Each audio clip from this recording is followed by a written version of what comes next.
자, 얘들아, 계속해서 이어서 우리 계속해서 중국의 근대화 운동 계속해서 살펴보도록 하자.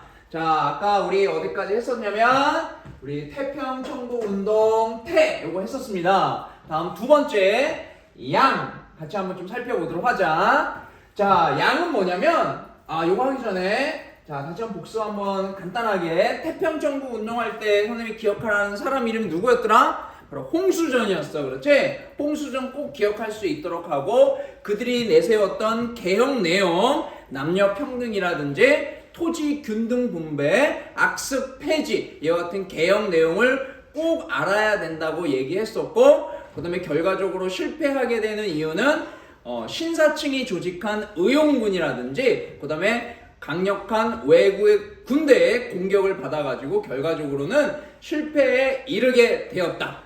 그리고 마지막으로 그들이 내세웠던 멸만흥한 만주족을 몰아내고 즉 멸망시키고 원래 중국의 전통 민족인 한족의 국가를 세우자고 내세웠던 멸만흥한을 목표로 해서 홍수전 등이 중심이 돼서 일으켰던 중국의 근대화 운동 첫 번째 태평천국 운동에 대해서 살펴봤고요. 오늘은 두 번째 계속해서 양에 대해서 한번 살펴보자. 역시 아까 처음에 설명했지만 역시 실패한 운동이야. 하지만 실패했다고 해서 실패로 끝날 것이 아니라 실패가 있었기 때문에 마지막에 신은 성공한다고 얘기했었죠. 성공이 있을 수 있는 거야. 실패가 있었기 때문에 성공할 수 있었던 거야. 처음부터 성공할 수 있는 건 없잖아. 그렇죠? 뭔가 있었기 때문에 그러니까 실패라고 해서 결코 무시하거나 그럴 것이 아니라 그 역사의 의미에 대해서 같이 한번 좀 살펴보자. 그 양은 뭐냐면 얘들아 양무운동이라고 한다. 양무운동이라고 불리는 중국의 근대화 운동이라고 한다. 선생님 중국이네요. 또 한자입니다. 한자 그렇죠? 어떡하냐 한자 그렇지? 양은 뭘까? 요런 말 우리 써. 그렇지? 서양 할 때 양. 그 다음에 무는 뭘까? 없을무? 그거밖에 모르지. 없을무가 아니라 여기서 말하는 무는 뭐냐면 우리 힘을 쓴다 할 때 한자 무가 있어. 그래서 힘쓰다 무라는 한자가 있어. 자, 그러니까 적고 자 힘쓰다라는 한자 무가 있어. 그래서 서양을 힘쓴다? 말이 좀 해석이 안 된다. 무슨 얘기냐면 서양의 우수한 것들을 받아들여 가지고 우리가 발전하는데 힘쓰자. 그러니까 힘쓰자고 하는 말은 결론적으로 해석을 하면 발전시켜 나가자 그 말이야. 그러면 발전시켜 나가는 데 있어서 저 서양 즉 영국, 프랑스와 같은 그 서양의 것들이 너무나 좋네.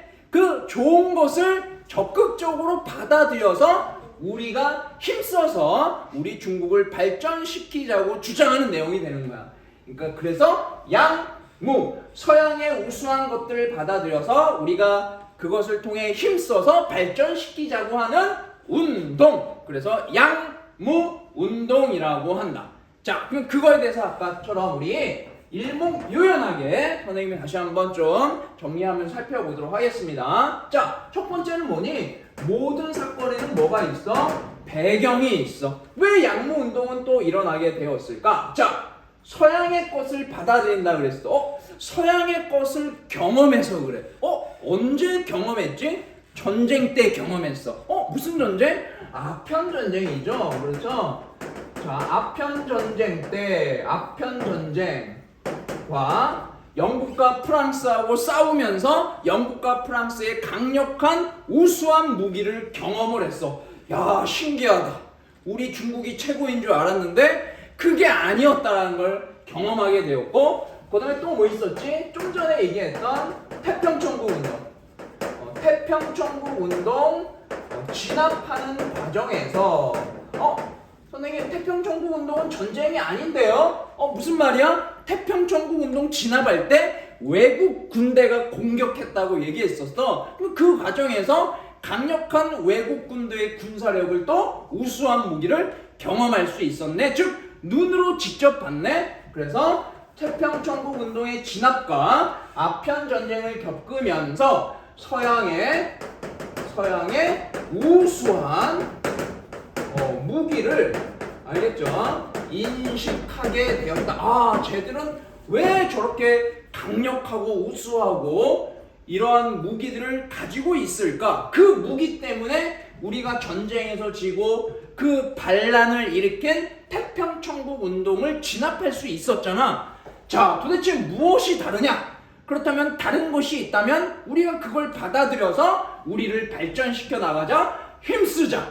그래서 양모운동이라고 한다. 자, 첫 번째 배경에 대해서 살펴봤습니다. 다음 두 번째, 아까와 똑같은 구조로 선생님이 설명하도록 할게요. 자, 두 번째는 뭐였죠? 중심인물입니다. 중심인물. 자, 그러면 이와 같은 양모운동을 일으켰던 중심인물. 자, 사람 이름 두 명 꼭 알고 가자. 그 사람이 누구냐면 이홍장. 그 다음에 교과서에는 안 나오지만 선생님이 설명해 줄게요. 증극번이라고 한다. 중이 아니야 얘들아. 증이야 증. 알겠지? 증명한다 할 때 이홍장 증극번. 이 사람들이 중심이 돼서 양모운동을 일으켰다. 이 사람들 중심으로. 알겠죠? 근데 증극번보다 우리 이홍장, 이 앞에 적은 이 사람 꼭 알고 가자. 아까 태평천국 운동에서 홍수전, 양모운동 이홍장 이렇게 얘기했었습니다. 알겠죠? 자, 이 사람이 중심이 돼서 일으킨 태평천국 양모운동. 다음 세 번째. 아까 세 번째는 뭐였지? 목표였죠. 그렇죠? 목표. 자, 어떠한 목표를 내세워서 양모운동을 추진해 나갔을까? 자, 그 목표 또 적도록 하겠습니다. 자, 중국할 때 최서용이라고 한다. 아, 선생님 너무 어려워요. 한자가 또 나왔대요. 그렇죠? 걱정 마. 선생님이 해석해 줄게. 선생님만 믿고 따라오세요. 중최서용이라고 한다. 또 해석하자. 선생님 또 적어줄게. 중은 뭘까? 가운데 중. 맞아. 그렇다면 나라 이름 중국을 얘기하는 거야. 알겠죠? 자, 중국의 채는 뭘까? 얘들아, 우리 너희들 가장 좋아하는 과목이 뭐지? 체육이야. 체육할 때 채. 그러면 얘들아, 체육할 때 채가 한자로 뭐지? 몸체. 자, 중국의 몸체. 중국의 몸. 봐. 자, 해석을 하자. 중국의 몸. 다음 서는 뭐야? 아까 했잖아. 서양의. 자, 용은 뭐야? 쓰다 용이라는 거야. 그러니까 서양의 것을 쓰다.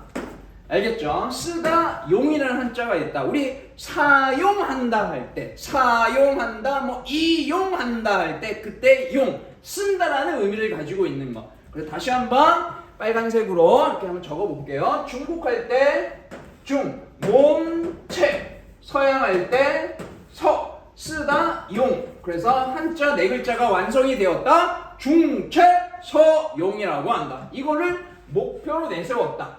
자, 이거는 그냥 있는 그대로 해석을 해준 거고, 우리 교과서에 나와 있는 거를 해석을 해서 정리해볼까? 자, 이걸 어떻게 해석하는 거야? 목표. 즉, 서양의 우수한 걸 인식했다 그랬어. 도대체 얘네들은 왜 이렇게 발전돼 있지?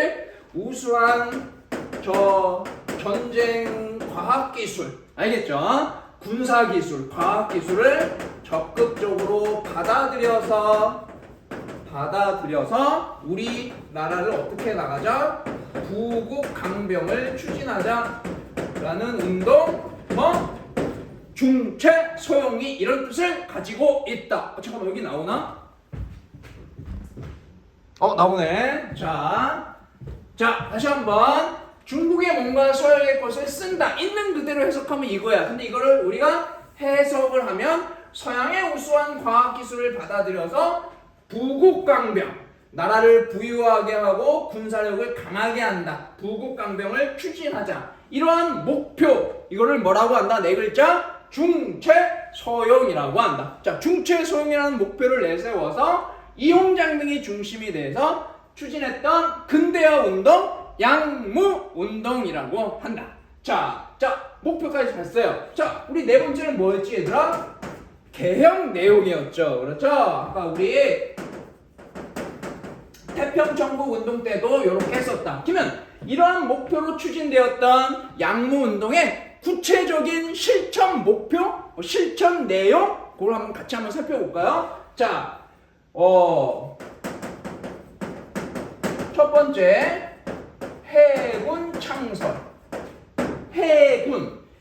얘들아, 부국 강병이라 그랬잖아. 그리고 서양의 과학기술이라고 그랬잖아. 그 다음에 우수한 무기를 인식해서 이와 같은 무기를 발전시키자고 하는 운동이잖아. 즉 무슨 얘기야? 군사력을 강화시키자고 하는 운동이잖아. 그러니까 기본적으로 군사력과 관련돼 있는 거야. 근데 그 군사력 중에서 뭐? 해군이야. 왜 하필 해군일까?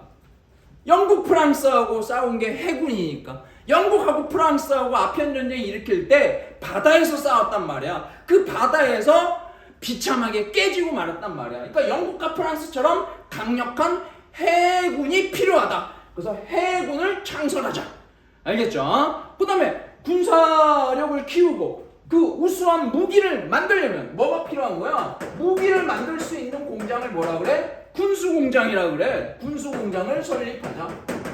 그렇죠? 군수공장. 군수공장이라는 건 뭐? 무기를 만드는 공장. 그래서 무기, 우수한 무기를 우수한 무기를 만들어서 그 무기를 바탕으로 하는 강력한 군사력. 이런 것들. 다음, 이것만으로는 부족해. 뭐도 필요하다? 야, 외국에 유학생들을 보내가지고 유학생들한테 좀 보고 배워와라. 유학생들을 왜 보내? 가서 보내. 그래서 가서 서양의 우수한 것들을 너가 좀 보고 배워와. 보고 배워와가지고 이와 같이 양무하는데 너가 좀 큰 역할을 해라. 그런 식으로 이해하면 될 것 같아. 이와 같이 양무운동에서 구체적으로 내세웠던 내용은 근대식 해군 창설, 군수공장을 설립하고 유학생 파견 등의 이와 같은 개혁 내용을 내세우면서 추진하게 됩니다. 이홍장 등이 중심이 돼서. 자, 그런데 아까 또 결론 뭐라 그랬어요? 실패라 그랬어. 자, 실패로 가게 되는 결정적인 한계가 나타나게 되었다. 하다 보니까 한계점에 봉착하게 돼. 한계점이 나타나게 되었다. 무슨 한계가 있었을까? 자, 적고 선생님이 설명해 줄게. 아까 목표가 뭐라 그랬지? 중체서용이야. 중체서용이라고 하는 이거의 한계점이 있을 수밖에 없어. 중체서용. 중체서용이 뭐라 그랬지? 중국의 뭔가 서양의 것, 서양의 우수한 과학기술을 받아들여서 부국강병을 추진하자는 내용이라고 했어. 자, 선생님 몸을 보면 얘들아, 선생님 이렇게 설명한단 말이야. 중국의 몸은 그대로 있어. 알겠죠? 그 말은 또 서양의 것을 갖다가 쓴대. 이 말을 표현하면 어떻게 되냐면 중국의 몸, 내 몸은 그대로 있고 팔과 다리를 서양 거를 갖다 붙인다는 얘기야. 그러니까 무슨 얘기야? 몸통은 중국인데 팔, 다리는 서양 거야. 이게 제대로 돌아가겠니? 내 몸이 제대로 돌아가면서 내 몸이 자유롭게, 그 다음에 내 몸이 내가 통제할 수 있게끔 그렇게 움직일 수 있을까? 몸통은 중국 건데 팔과 다리는 서양 거를 갖다 붙인 거야. 한계가 있을 수밖에 없어. 그렇죠? 내 스스로 통제하기도 힘들 뿐더러 그 다음에 자유롭게 움직이기도 힘들 뿐더러 이것이 잘못하면 잘못 갖다 붙이면 사고가 날 수 있잖아요. 그래서 이걸 우리가 중체서용의 한계라고 하는 거야. 아니 아예 진짜 발전시키고 싶으면 몸통도 서양 거로 바꿔야죠. 맞잖아. 몸통과 팔, 다리까지 모두 바꿔야지만 발전할 수 있지 않을까? 자기 몸통은 그대로 두고 팔, 다리만 갖다 붙인다고 달라질 게 뭐가 있어? 내 몸은 그대로 있는데. 그렇죠? 그래서 이걸 우리가 중체서용이라고 한다. 중국의 몸뚱아리는 그대로 두고 서양의 팔과 다리 그런 것들만 갖다 붙인다고 해가지고 즉 이런 기술만 받아들여가지고 발전시킨다고 해가지고 우리가 부국강병을 이룰 수 있을까? 그렇지 않다는 얘기야. 그러니까 시간이 가면서 한계점에 봉착하게 되는 그와 같은 상황이 만들어지게 되었다는 것이고요. 또 하나는 뭐냐면 이 양무운동이 각 지방에서 얘들아 지방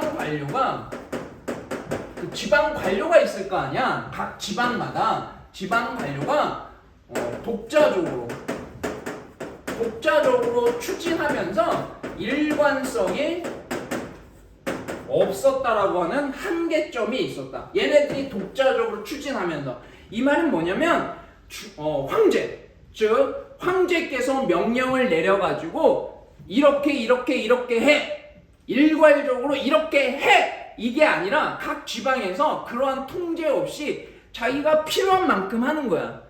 여기서는 A로 하고 여기서는 B로 하고 저기서는 C로 하고 A, B, C가 이렇게 있어. 그러니까 서로 의사소통이 안 되고 협력도 안 되고, 알겠죠?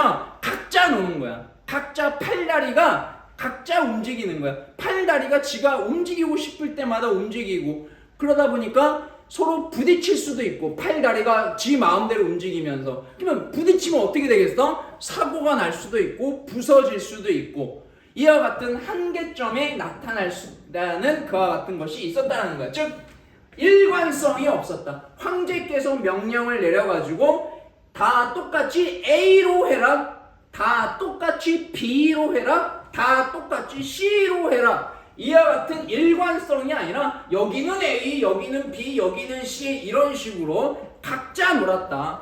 그러다 보니까 뭔가 협력이 안 되고 소통도 안 되는 그와 같은 한계점에 봉착하고 말았다고 하는 특징이 있었다.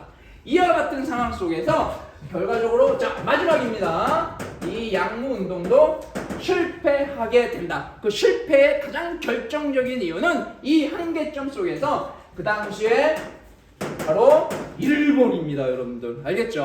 아시아의 산업혁명에 성공하고 본격적으로 대륙으로 침략을 해서 중국으로 진출해서 뭔가 식민 지배 정책을 확장시켜 나가고 그다음에 각종 자원과 원료 공급, 그다음에 값싼 노동력, 판매 시장을 확보하려고 했던 우리 제국주의, 혹시 기억날까? 일본도 제국주의 정책으로 가게 되면서 바로 대륙 진출을 꿈꾸게 되었고, 그 대륙으로 진출하기 위해서는 중국과 싸워서 승리할 수밖에 없는 거죠. 그게 바로 청일전쟁입니다. 자, 청일전쟁이 발생하게 되었고, 자, 연도 하나만 알고 가자. 1894년이고 이 청일전쟁에서 결정적으로 이와 같은 중국이 패배하게 되면서 양무운동은 목표는 얘들아 우수한 과학기술을 받아들여서 부국강병을 추진해서 강력한 군사력을 지니고 있자, 그런 걸 목표로 했던 거란 말이야. 그 군사력을 어디에 써야 되는 거야? 전쟁에서 써야 되는 거야. 전쟁에서 써야서 그 전쟁에서 반드시 승리해야지만 이 양모운동이 성공했다고 볼 수 있는 거잖아. 전쟁에서 승리해야지만. 근데 그 전쟁에서 결정적으로 일본한테 패배하고 말았다. 알겠죠? 그러면 이러한 한계점 속에서 전쟁에서도 패배하면서 결과적으로 양모운동은 실패로 끝난 사건. 하지만 실패로 끝났지만 선생님이 아까부터 얘기했던 실패가 아니었다라고 하는 거. 그 다음 또 다른 근대 운동이 일어날 수 있는 거고, 결과적으로 저 마지막 신까지 이어지는 성공까지 갈 수 있었던 것이야. 자, 됐습니다. 오늘은 이렇게 두 번째 시간 중국의 근대 운동, 양모 운동의 내용에 대해서 같이 한번 살펴봤습니다. 자, 여기까지 또 마무리하도록 하겠습니다. 여기까지 끝!